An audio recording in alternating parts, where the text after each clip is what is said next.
ఓటుకు note case విచారణను హైదరాబాద్ నుంచి మార్చాలన్న పిటిషన్ను సుప్రీంకోర్టు విచారించింది. 4 వారాల్లో స్పందించాలని ప్రతివాదులుగా ఉన్న తెలంగాణ రాష్ట్ర ప్రభుత్వానికి వ్యక్తిగతంగా సీఎం రేవంత్ రెడ్డికి ఇతర ప్రతివాదులకు నోటీసులు జారీ చేసింది.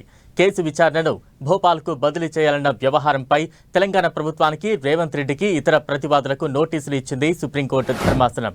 ఈ కేసును సుప్రీంకోర్టు న్యాయమూర్తులు Justice BR Gavai, Justice Sandeep Mehta ధర్మాసనం విచారించింది. సీఎం, హోంమంత్రిగా ఒకరే బాధ్యతలు నిర్వహిస్తున్నారని, వెంటనే ట్రయల్ కూడా మొదలు పెట్టడానికి సన్నాహాలు చేస్తున్నట్లు తమకు సమాచారం ఉందని పిటిషనర్ తరపు న్యాయవాది సుప్రీంకోర్టు దృష్టికి తీసుకువచ్చారు. తాజా అప్డేట్స్ అందించేందుకు మా ప్రతినిధి గోపి సిద్ధంగా ఉన్నారు. గోపి,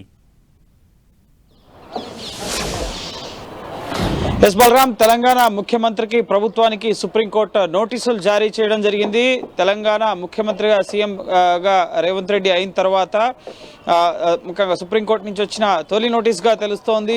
రేవంత్ రెడ్డికి ఓటుకు నోటు కేసుకు సంబంధించిన కేసు విచారణ ఈరోజు సుప్రీంకోర్టులో జరిగింది. జస్టిస్ బిఆర్ గవాయ్ అలాగే జస్టిస్ సందీప్ మెహతాలతో కూడిన ధర్మాసనం ఈరోజు ఈ కేసు విచారించడం జరిగింది. మాజీ మంత్రి జగదీశ్వర్ రెడ్డి వేసిన పిటిషన్ ప్రధానంగా ఓటుకు నోటు కేసు విచారణను తెలంగాణ నుంచి, హైదరాబాద్ నుంచి మధ్యప్రదేశ్ భోపాల్కి ట్రాన్స్ఫర్ చేయాలి. ప్రస్తుతం తెలంగాణలో ముఖ్యమంత్రిగా, హోంమంత్రిగా ఇటు రేవంత్ రెడ్డి ఉన్నారు. ఈ కేసు ట్రయల్ పైన ప్రభావితం చూపిస్తుంది అని చెప్పి ముఖ్యంగా ఈ పిటిషన్లో వాదనల సందర్భంగా ఈరోజు సుప్రీంకోర్టు దృష్టికి తీసుకెళ్లడం జరిగింది.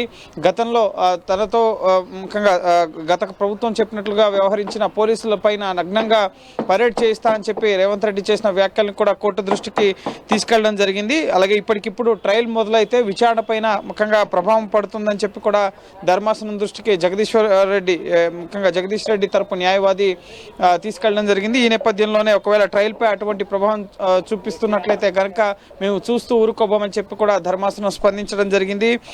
సో అధికారం చేపట్టిన 100 రోజుల్లోనే ముఖ్యంగా గత ప్రభుత్వం చెప్పినట్లు విన్న పోలీసు అధికారుల పట్ల ముఖ్యంగా నగ్నంగా పరేడ్ చేపిస్తా అని చెప్పి రేవంత్ రెడ్డి చేసిన వ్యాఖ్యలను కూడా కోర్టు దృష్టికి తీసుకెళ్లడంతో సో పిటిషనర్ వాదనలు పరిగణలోకి తీసుకున్న తర్వాత సుప్రీంకోర్టు ఇటు తెలంగాణ ప్రభుత్వానికి అలాగే వ్యక్తిగతంగా రేవంత్ రెడ్డికి కూడా ఈ కేసుకు సంబంధించి తెలంగాణ నుంచి ఓటుకు నోటు కేసును మధ్యప్రదేశ్ భోపాల్కి తరలించడం పట్ల నోటీసులు జారీ చేయడం జరిగింది. దీనికి సంబంధించి 4 వారాల్లోగా వివరణ ఇవ్వాల్సి ఉంటుంది. ఈ నోటీసులకు సంబంధించి స్పందించాల్సి ఉంటుంది. తదుపరి విచారణ 4 వారాలకి వాయిదా వేయడం జరిగింది. సో చూడాలి రేవంత్ రెడ్డి ఈ కేసుకు సంబంధించి, ఓటుకు నోటు కేసుకు సంబంధించి ఎటువంటి వివరణ ఇస్తారు.